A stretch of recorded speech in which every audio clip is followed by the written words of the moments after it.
y a quelque chose qui fait défaut à l'intelligence artificielle, c'est la volonté. Il n'y a pas de volonté artificielle. Et donc en réalité, la question n'est pas de savoir si l'intelligence artificielle va supplanter l'intelligence humaine, puisque l'intelligence artificielle n'est qu'un outil. La question qui est posée à notre humanité, c'est de savoir ce à quoi nous voulons utiliser l'intelligence artificielle. À quelles règles voulons-nous l'assujettir? Et de ce point de vue-là, on a un certain nombre d'idées, et je voudrais en citer 3. La première des choses, c'est que cette nouvelle génération d'intelligence artificielle va nous permettre de faire des bonds de géants en matière de progrès scientifique. Et ça, on en a la conviction, parce qu'on a l'exemple d'un modèle qui a précédé de quelques années ChatGPT, qui a été conçu par Google DeepMind, qui est AlphaFold, qui a été conçu pour prédire la structure des protéines. En prédisant 200 millions, le modèle AlphaFold a quasiment fait économiser à l'humanité près de 1 milliard d'années de recherche. On va les utiliser aussi pour relever les grands défis de notre siècle et le principal d'entre eux, c'est-à-dire la transition écologique. Avec ces nouveaux modèles d'intelligence artificielle, on va pouvoir économiser de l'énergie. On va pouvoir réduire l'empreinte carbone de notre habitat, de nos mobilités, de notre industrie, de notre agriculture. On a déjà d'ailleurs des start-up françaises engagées dans cette direction-là. Et puis on va pouvoir aussi s'adapter beaucoup plus aisément aux conséquences dramatiques du dérèglement climatique. Et puis troisième exemple, et qui vous concerne directement, c'est l'efficacité de l'action publique et l'accès au droit. Nous avons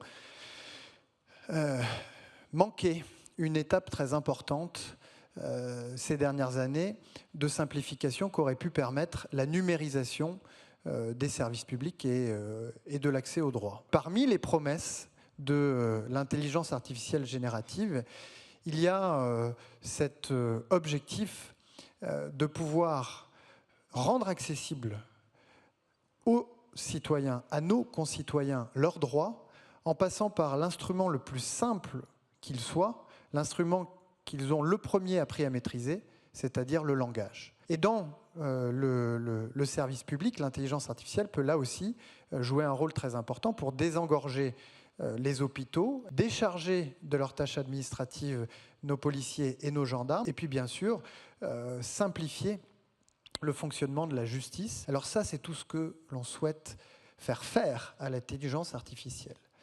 Mais l'intelligence artificielle n'étant qu'un outil, elle peut être utilisée à bon escient et elle peut être dévoyée. Si nous voulons que ces outils respectent la dignité humaine, que ces outils soient conçus dans un marché où la concurrence équitable prévaut, si nous voulons que ces outils respectent les droits d'auteur et la vie privée, alors il faut que nous les forgions en France et en Europe.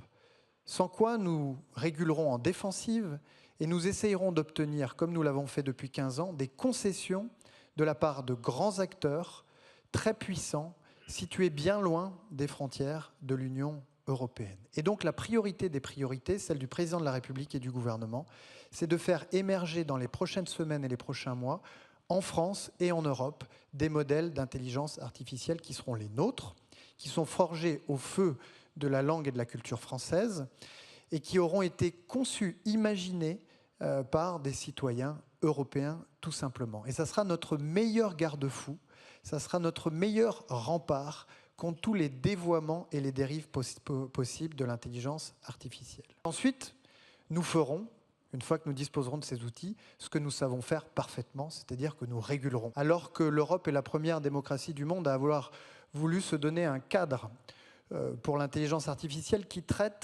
est un règlement produit, donc qui traite de la question de la responsabilité de celui qui distribue un système d'intelligence artificielle. Le Parlement européen s'est dit que le moment était venu de réguler ces grands modèles de langage une bonne fois pour toutes, et est en train de proposer un certain nombre de règles extrêmement lourdes qui inévitablement décourageraient tout développeur, tout innovateur de concevoir en Europe les modèles d'intelligence artificielle de dernière génération. Nous nous y opposons. Nous sommes très attachés à ce règlement produit, mais nous ne voulons pas inhiber cet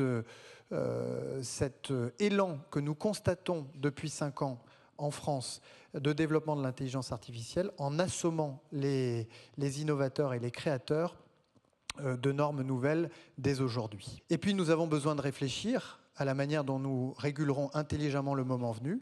C'est la raison pour laquelle une journée comme aujourd'hui est si importante et nous serons très attentifs aux conclusions de vos travaux. C'est la raison aussi pour laquelle le président de la République a souhaité pérenniser le comité pilote pour l'éthique du numérique, qui va devenir le comité national pour l'éthique du numérique et qui nous permettra d'éclairer notre effort de régulation le moment venu, des lumières de l'éthique, avec comme seul objectif celui de mettre l'intelligence artificielle au service du bien commun. Le ministre parlait de la réglementation européenne et de la réglementation française d'ailleurs de l'intelligence artificielle. On voit qu'aujourd'hui on aborde à peine en fait les sujets d'explicabilité. Les dirigeants aujourd'hui se questionnent à la fois sur leur stratégie, en fait comment ils arrivent à adapter quelque part le rythme avec lequel on se forge une vision et on emmène une entreprise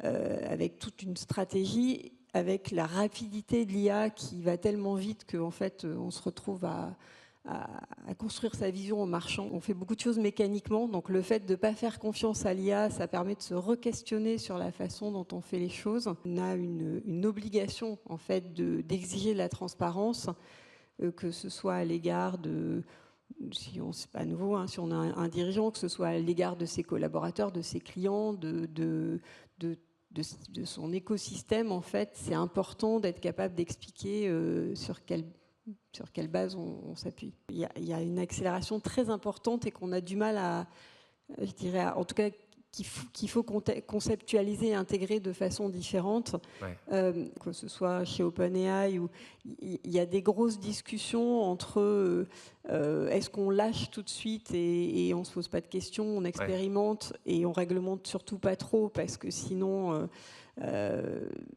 ça va brider à la fois la capacité à faire des choses, mais il y a aussi des enjeux de concurrence entre les continents, entre les pays. Donc il y a toujours cette crainte de rater quelque chose et de laisser passer les trains. Et en même temps, il y a aussi ce que certains disent, hein, qui est faudrait peut-être prendre le temps d'expérimenter un petit peu plus avant d'ouvrir complètement les vannes. Je pense que c'est un mix des deux, en fait. On parlait de réglementation. À minima, il faut en permanence, en fait, faire évoluer la réglementation. On ne peut pas anticiper. Donc, de toute façon, une réglementation qui prévoirait tout ce qui n'est pas possible, ou qui, au contraire, dirait que ce qui est possible, ça n'aurait que très peu de sens. Par contre, un peu se dire, voilà, ça, c'est clairement la ligne rouge, on ne peut pas le faire. Et puis, le revoir en permanence, je pense que c'est indispensable. Et d'ailleurs, sur l'AI Act, c'est bien comme ça que c'est imaginé quand même, en se disant il faut qu'il y ait des clauses de revoyure permanentes. L'important, c'est de se poser des questions, en fait, parce que pour apporter les solutions, il faut d'abord poser les bonnes questions autour d'abord de l'avenir des métiers. On parle beaucoup de l'intelligence artificielle qui supprimera des emplois. Alors pour mes élèves qui, eux, font l'IA, ce n'est pas un souci, mais c'est important qu'ils réfléchissent à ces questions. Sur les biais et la discrimination que peut amener l'IA, donc effectivement, comment je code, quelle est ma source de données, à quoi ça peut mener, sur la fiabilité incertaine potentielle de l'intelligence artificielle, qui, je le rappelle, est une boîte noire développée pour vous donner la réponse la plus probable, mais la réponse la plus probable n'est pas toujours la réponse juste, et parfois c'est juste une répétition de l'histoire, et l'histoire, elle ne prend pas en compte l'évolution de notre société. On se pose des questions autour de la perte de compétences. Effectivement, nos élèves peuvent être tentés d'utiliser l'intelligence artificielle, par exemple, pour faire du codage de premier niveau, mais au jour d'aujourd'hui, les logiciels, ils ont une limite, et donc si on n'a pas fait attention à cette limite, on peut se retrouver face à un problème qu'on ne saura pas résoudre, puisqu'on ne saura pas décortiquer les étapes préalables. Et puis, in fine, on est challengé dans la manière dont on enseigne et dans la manière dont on évalue nos élèves, puisqu'évidemment, on souhaite évaluer les élèves et pas une intelligence artificielle, mais en même temps, pour une école du numérique, ça n'aura aucun sens de tout interdire, puisqu'on ne peut pas leur interdire les outils qu'ils développent eux-mêmes. On bâtit notre enseignement en 3 dimensions. Si je le dis rapidement. La première, c'est les savoirs, ça c'est très classique. C'est la capacité à agir, qu'est-ce que j'en fais? Et la troisième dimension, qui est plus originale et qui est finalement l'aboutissement de cette réflexion que je viens de vous décrire rapidement, c'est garder en tête qu'on fait tout ça au service de l'humain. Comment on forme nos étudiants à ce qu'ils se posent les bonnes questions, à ce qu'ils soient capables d'embrasser l'incertitude du monde, les problématiques complexes pour y apporter des réponses en mettant l'éthique au cœur. Et donc, si je le résume très rapidement, en faisant du numérique responsable et en ne le faisant pas n'importe comment. Le premier de nos atouts, ce sont des compétences d'un modèle d'éducation qui est fondé sur des grandes écoles d'ingénieurs ou de Normal Sup. Et d'ailleurs, quand on regarde les papiers de recherche qui font date sur le domaine de l'IA, il y en a un certain nombre dont les auteurs sont des Français. Là où on peut encore progresser, c'est sur deux niveaux. C'est d'une part celui du financement, parce que quand on regarde, quand on compare les financements qui sont octroyés par des fonds américains versus les financements disponibles et fournis par des fonds français, on se rend compte qu'il y a quand même un ordre de grandeur de différence. Mistral, pour faire sa levée en amorçage, qui a levé 100 millions.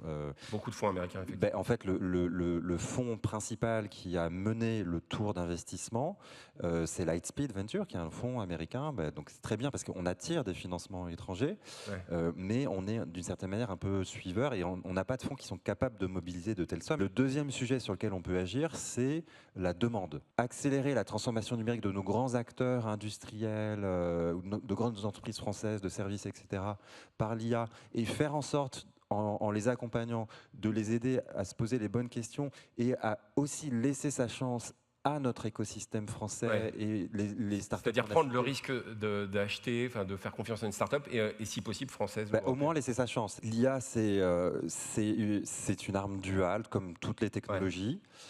Et effectivement, on observe de plus en plus d'attaques pour déstabiliser les systèmes démocratiques. Pour lutter contre ça, alors il y a l'enjeu de la régulation et j'ai envie de dire aussi de l'autorégulation. Certains acteurs avancent parce qu'il y a une pression, et du coup la pression régulatoire est quand même importante pour forcer ces mouvements-là. Ce qui risque d'y échapper à la maille de ces filets-là, c'est les plus petits acteurs, et notamment d'où les débats très, très forts et presque idéologiques entre l'école des modèles fermés et puis l'école de l'open source. Un des dangers de l'open source pointé par les acteurs de modèles fermés, c'est que n'importe quel développeur peut utiliser un modèle pour créer un outil de deepfake, et ce sera difficile à réguler parce que c'est un acteur insaisissable. On a besoin d'antidotes, et parmi ces antidotes, il faut en tester plusieurs, et c'est probablement un cocktail d'antidotes qui peut peut-être un peu mieux fonctionner. Donc il y a la question de la transparence qui est au cœur de la régulation, et en particulier la transparence sur les images générées avec les questions de filigrane, de watermark sur des images. Il y a aussi des techniques de filigrane qui sont plus complexes à mettre en œuvre sur les modèles de langage. Je crois aussi qu'il y a un enjeu d'éducation majeur, et qui ne commence pas dans les écoles d'ingénieurs, qui commence à l'école primaire. En fait, qui est presque le même enjeu que celui de l'éducation aux médias, c'est l'éducation à l'esprit critique par rapport aux intelligences artificielles, pour que on sache que quand on voit une image, il y a un risque qu'elle soit fausse, et en même temps qu'on ne tombe pas dans l'ère du soupçon où plus rien n'est vrai, et quand plus rien n'est vrai, on ne croit plus rien et on ne va même plus voter. Autre rôle clé en termes d'antidote, c'est votre rôle, c'est le rôle des journalistes, des rédactions, parce que contre la désinformation, un des remparts, c'est l'information. Le décryptage, le terrain, l'interview d'experts, pour apporter avec un label de qualité. Il y a beaucoup de réflexions des journalistes de l'écosystème des médias mondiaux autour de ces labels de qualité, pour justement apporter une information de qualité vérifiée. Des questions nouvelles, il y en a. Il ne suffit pas juste de filtrer les fake news, comme on dit, les hallucinations. Il y a bien plus de problèmes que cela. Et donc les capacités émergentes, c'est le problème le plus fascinant parmi tous ces nouveaux types de problèmes qui arrivent. C'est un système d'intelligence artificielle qui sait faire une seule chose, calculer des 0 et des 1. Il ne sait pas ce que c'est que le mensonge, il ne sait pas ce que c'est que la ruse, il ne sait rien du tout. Ce sont nos projections. Par projection, nous disons « Ah, il a menti !» Ah, il a fait preuve d'un comportement rusé, il essaie de nous manipuler. Ce sont des projections qui sont cependant efficientes, parce qu'il est pour nous, à travers cette relation linguistique, en train de nous manipuler. Il faut se méfier des anthropomorphes. Et c'est ce qu'on appelle... non, Encore il faut embrasser ce genre d'anthropomorphisme et le réguler.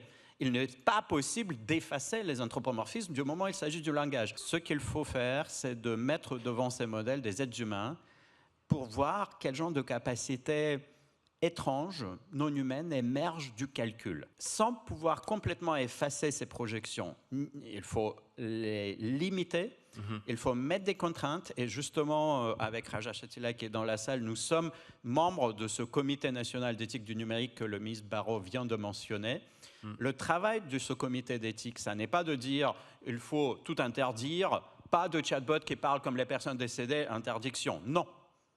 Ni de laisser faire complètement. Non, mais d'inventer le genre de contraintes. Inventer, c'est difficile comme métier. Par exemple, peut-être que ces chatbots qui imitent les personnes décédées peuvent fonctionner, mais pendant 40 jours. Ou juste émettre 20 000 phrases et pas plus. Est-ce que c'est suffisant comme contrainte ou pas ? Comment est-ce qu'on va réglementer sur ces modèles? Avec quel genre de limites? Si vous mettez des testeurs humains devant les machines, il leur faudra 6 mois pour tester, peut-être même plus. GPT-4, ça a pris 6 mois. Est-ce que vous allez mettre votre modèle sur le marché avant d'atteindre la fin des tests ou pas? Ou est-ce que ça va être permis ou pas? Il y a tout un tas de questions de réglementation. Mais la question de la vitesse est aussi importante pour quelque chose qui a déjà été dit par mes collègues, pour la question d'éducation des cerveaux humains. N'oublions pas, les cerveaux humains sont des machines biologiques, entre guillemets, qui imitent tous ceux avec qui ils interagissent aussi. Les systèmes d'intelligence artificielle apprennent sur nos données, mais quand vous interagissez avec des systèmes numériques, vous changez aussi, parce que votre cerveau apprend. Mais le problème éthique fondamental, c'est le décalage de la vitesse entre la puissance technologique qui change le monde de plus en plus vite et l'être humain qui simplement ne va pas aussi vite parce que nous ne pouvons pas trouver le sens de ces innovations aussi vite. Là, il nous faudra peut-être 15-20 ans pour voir comment les systèmes d'IA génératifs changeront véritablement la société humaine. Cependant, il faut faire de la formation et de l'éducation de ceux qui sont déjà sur le marché de travail parce que c'est ça la composante essentielle d'accompagnement de cette révolution technologique.